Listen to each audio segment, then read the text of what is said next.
What's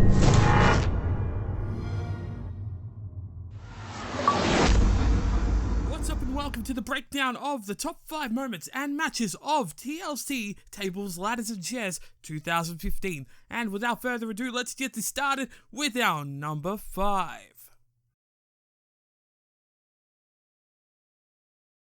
To kick it off, we see some Divas action as we see Paige versus Charlotte for the Divas Championship, and this match was pretty decent. First, we see Team Bad trying to portray PCB back in the day, where you see Tamina portraying Becky Lynch, Sasha Banks portraying Charlotte, and Naomi portraying Paige, but we never really went back to Team Bad, so we'll probably see them on Raw. But we continue on with the match as we go right into the middle of it as we see Paige lock in a figure 4 leg lock right in front of Charlotte's father, Ric Flair, and that was a great insult to injury right there. But then we saw an awesome replay. It was a move that was done in the match, but on the replay you can see it very clearly on your bottom right as you see Paige's head land straight on the mat. It looked like she could have hurt her neck there, but not really. She was pretty fine after. But yeah, that looked really painful, and I guess that hurt, but you know, oh wow, that's just brutal. But after Paige got up and she was pretty fine after, she landed the rampage and went for the pin, but Ric Flair was right there to put Charlotte's leg on the bottom rope. The referee didn't tell Ric Flair to go backstage. The referee didn't really do nothing to help Paige, but you know what, who cares,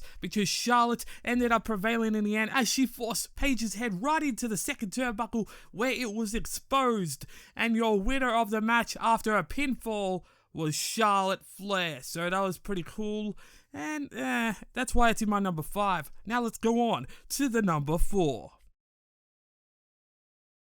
This match was for the United States Championship, and it was a steel chairs match. So we saw your United States Champion Alberto Del Rio go up against Jack Swagger, We the People. And then we go on to the match. So we see these two both have steel chairs in their hand as they are both going at each other.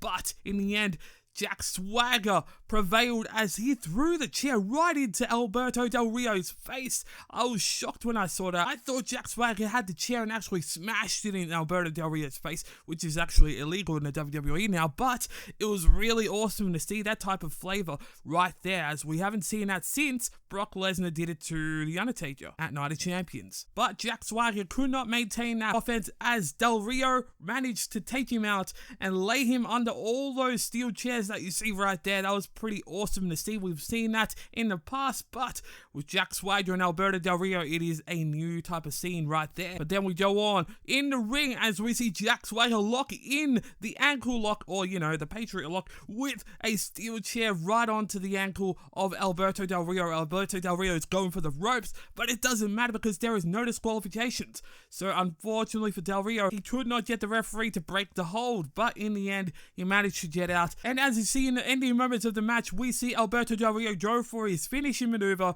and lands his foot right onto the chest, onto Jack Swagger, which landed onto a pile of chairs right underneath him, and still United States Champion Alberto Del Rio. Now let's go on to our number 3.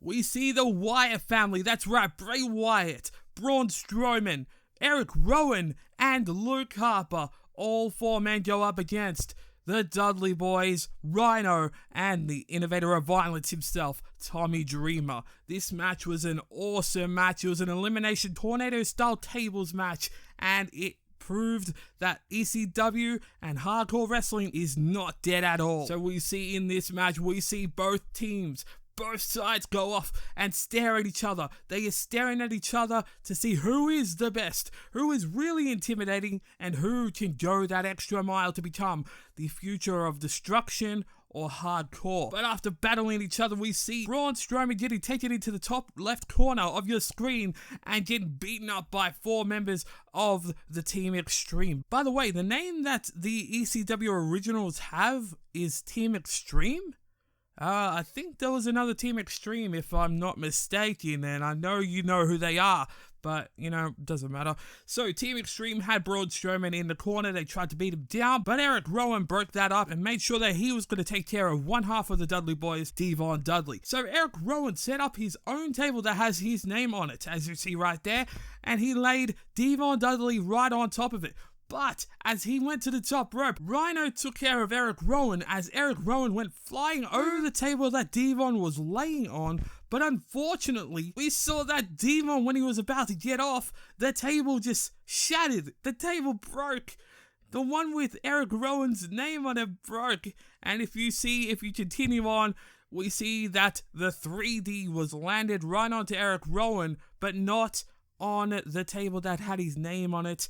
And unfortunately, that was a little bit of an issue right there, because I believe that table was planned to be for that 3D, but you know, plans go wrong sometimes, and you just gotta make do of what you got. So Eric Rowan, unfortunately, the first person to suffer an elimination from the hands of the ECW team, also known as Team Extreme. So as we see Dudley Boyz take out Eric Rowan with a 3D, but Eric Rowan was not the only person being eliminated, because we saw Rhyno get a big boot from Luke Harper, and that big boot forced Rhyno right into the table, which eliminated him from the competition of this match. So Rhyno is the first elimination from the Team Extreme team. Then we go on as we see Devon Dudley get eliminated from Bray Wyatt. Unfortunately, the Dudley Boyz are no more in this match. As you see there, Devon Dudley laying out flat after a Uranagi through the table from Bray Wyatt. But that was not the only elimination, as we see the second to last member of Team Extreme, Tommy Dreamer, the innovator of violence, gets eliminated from Luke Harper after a running dive through the second rope onto Tommy Dreamer, which landed him right in to a table, which caused him to be eliminated. And then we come to our final member of Team Extreme, as we see Bubba Ray Dudley. He found underneath the ring, he found a petrol or whatever they called it, and he put it on to the table, teasing that yes, he is going to go the old Extreme way and light that table on fire. But unfortunately, Braun Strowman was right there to break up whatever he had planned, and he picked up Bubba Ray with a chokeslam and forced him right into the table before it even got lit up. And that took out all members of Team Extreme. So there you go, your winners of the match, the Wyatt family, minus Eric Rowan. Now let's go on to our second match of the night, and that's right, I'm sure you know what it is. Now let's take a look. This one was for the WWE World Heavyweight Championship, as we see your current WWE Heavyweight Champion, Sheamus, go up against your number one contender, Roman Reigns, in a tables, ladders and chairs match in your main event. And so this match did start off with a bang, as we see Roman Reigns strike Sheamus right in the jaw. And this was really hyped up from the commentary, as JBL was hinting, yes, we've seen this carelessness from other fighters in this industry, as we saw a 13-second knockout. And JBL didn't really give out details for that, but you already know who it was. You don't really need to go into more detail than that, but that was a really good hint at what he watched on Saturday night. So Roman Reigns busted Sheamus' chops right at the start of the match, but then we get into the good stuff, as we see Roman Reigns chuck Sheamus right into the tables and chairs set up at the entrance arena, which was really awesome, as Sheamus went straight into that and all those props came tumbling down right on top of him. That was really awesome. But then on their way back down to the ramp, we saw Sheamus take care of Roman Reigns as he landed a suplex right onto the table, and Roman Reigns got damaged right after that. And then that was not it. That was not it, as we saw Sheamus deliver a white noise right onto the table from the steel steps. Oh my god, that was awesome. If only they could go up to the top rope and land it off there, that would be even more better. But you know, secondary is the best. So that was really awesome, as we saw a white noise right off the steel steps onto the table, onto the thin padded mat on the outside. But what can you top that with? Well, you could top that with a Samoan drop right through the ladder as it broke right in half. And that was a awesome scene to see right there. We saw Roman Reigns flatten Sheamus right through that ladder. Unbelievable. And then going up to our closing moments of the match, as we see Roman Reigns reaching, clawing for that championship gold, until the League of Nations, or at least two members of the League of Nations, Rusev and Alberto Del Rio, come in and distract Roman Reigns as Sheamus claws his way back up to the ladder. And as you see there, Sheamus gets back in. Sheamus gathers his thoughts and lands a bro kick right onto Roman Reigns. Roman Reigns went flying onto the outside as he tried and clawed his way back into the inside. Sheamus was already on top, reaching for that title, and Roman Reigns had no choice but to just give up. And that was it. Still, your WWE World Heavyweight Champion, Sheamus. But unfortunately, Roman Reigns couldn't handle that type of celebration, as we see Sheamus, Alberto Del Rio, and Rusev partying like it's no tomorrow until the big bull. Roman Reigns went straight through all three of them as he charged at him with a spear, which took out all three members of Elimination, and that was not it. He had a chair to follow it up and landed all three members with brutal shots from that steel chair. But what happened later was a great story to tell, because this is what made it go up to number 2. This is what made this match go from number 5 or possibly number 4 to a number 2 in this top 5, because in the end we saw Triple H come down with a bunch of referees and Stephanie McMahon, his wife. He was upset. He was like, don't do that again, because you're taking hostage of this show. This is not your show. Don't be a sore loser. But Triple H didn't really handle that properly, as he went into the ring like a silly person. And unfortunately, Roman Reigns took care of him as he lands a steel chest shot right to the midsection and right to the back. And look how high Triple H went after a steel chest shot was landed on his back. This is SummerSlam 2005 worthy right there. This is Shawn Michaels worthy. I don't know if Roman Reigns might be the next Hulk Hogan compared to what Triple H is doing, but this is SummerSlam 2005 worthy right there. Look at this. Look at the height. Look at the height from a chair shot to the back. Wow. But yes, here we go. We continue on as we see Roman Reigns powerbomb Triple H right onto the announce table, but it did not break the table. The crowd was like, one more time, but then Roman Reigns just went, you know what? I'm going to stand on top of the table and I'm going to jump for my life. And he landed a massive elbow. He got so much height, as you see there. Landed a massive elbow onto Triple H, and Triple H was flat out, as you see Stephanie McMahon tending to her man. And he had to have help from the referees to get him up and take him backstage for a little medical attention. But Roman Reigns wouldn't let him have that, would he? No, Roman Reigns had to come all the way back and do a running, charging spear and landed it right onto the midsection of Triple H and landed him right onto the thin padded mat.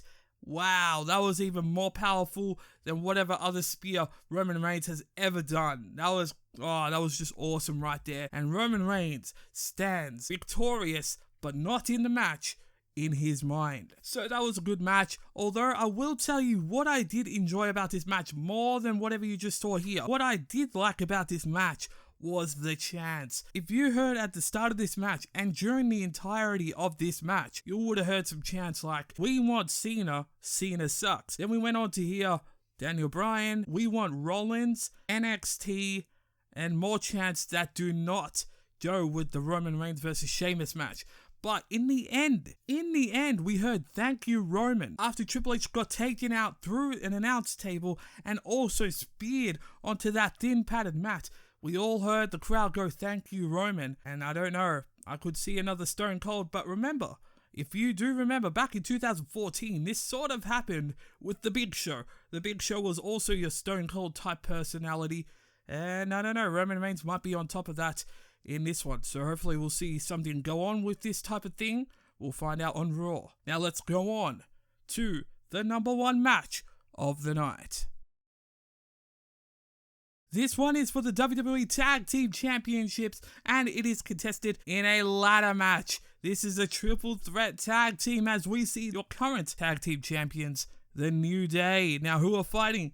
Big E and Kofi Kingston. They take on the Lucha Dragons, Sin Cara and Kalisto, and they go up against the Usos, Jimmy and Jay. And this match by far does not do justice from what I am telling you right now. If you want to check this out, by all means, go out and check this out. I don't really care how you do it. You can even watch it on YouTube. WWE uploads their shows in highlight form. If you want to check this out on YouTube, by all means. Oh, and by the way, if I did not convince you to check this match even harder, Then look at this. You see Xavier Woods on commentary, and guess what he talks about? He talks about WWE 2K16, about stamina recharging. He's also telling off Michael Cole about getting the names wrong of Sin Cara and Kalisto. By all means, a great match. You must check this out. Let's continue on. Now look at this. We see Sin Cara and Kalisto do synchronized moonsaults from the top rope onto the outside onto Big E and Kofi Kingston.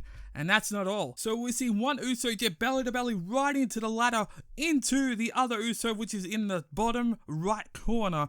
That has got to be devastating. But not only that, Kalisto come off the ladder, almost like a Shawn Michaels style when he went up against Razor Ramon, went right onto Kofi Kingston, flattening him like a pancake.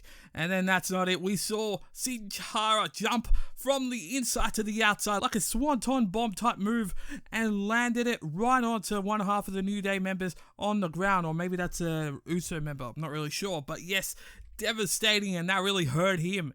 And then we go on to one of the greatest moments in this match as we see Big E is trapped underneath the ladder and Sin Cara and Kalisto are going on top of the ladder. But look at the strength. Look at the strength of Big E as he picks up the ladder with both men on it. Wow, unbelievable strength, unbelievable power.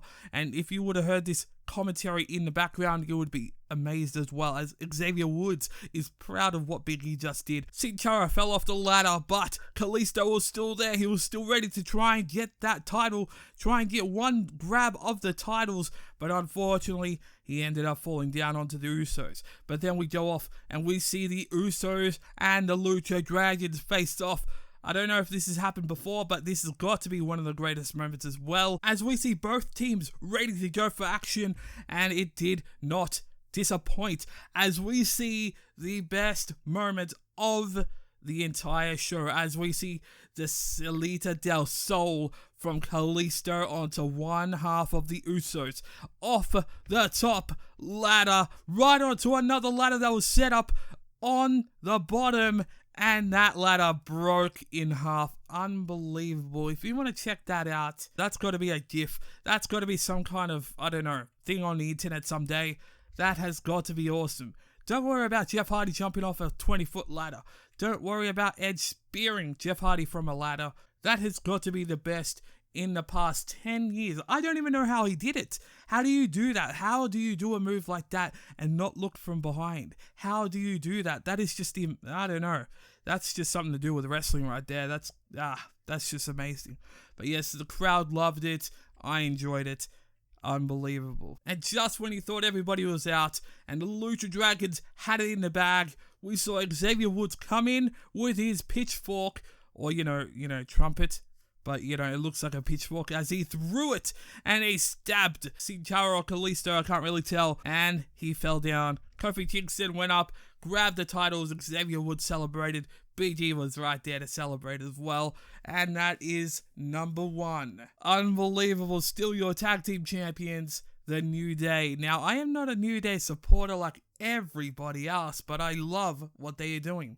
They are much better than what they were. Most people would say that this match that I put as number 1 could be a little, I don't know, maybe a little bit too extreme, or, maybe they're doing too much in one match, but I'm a fan of this type of stuff, so I don't really care. I'm just happy that I got entertained for the first 25 minutes or so of the match. And during the pay-per-view, it didn't really go as well as I thought, but I enjoyed most of the matches nonetheless. Much better than Survivor Series, of course. That's why you never saw a video from me doing this type of video for Survivor Series, because Survivor Series didn't really look good in my opinion. I didn't really like it, but TLC definitely ended the year with a bang. So hopefully you went to enjoy this video. Make sure to leave a like down below and a comment to let me know what you thought of the entire video. And until next time, the name is DawnDay Evolution, the solution to the gaming community, which is littered with pollution, the most electrifying man in all of entertainment. No, I'm not hoarding the rock of this making a statement. I am educated, dedicated, never too scared of this. Stand in my way, you're about to be eliminated. Better watch out or else you're gonna get hurt. I'm only giving you a one-time warning alert, so you better revert back to where you came from. I'm only giving you a sample of my theme song. This is where I belong, on top among all the gods. Follow the motto, which is defeat all odds.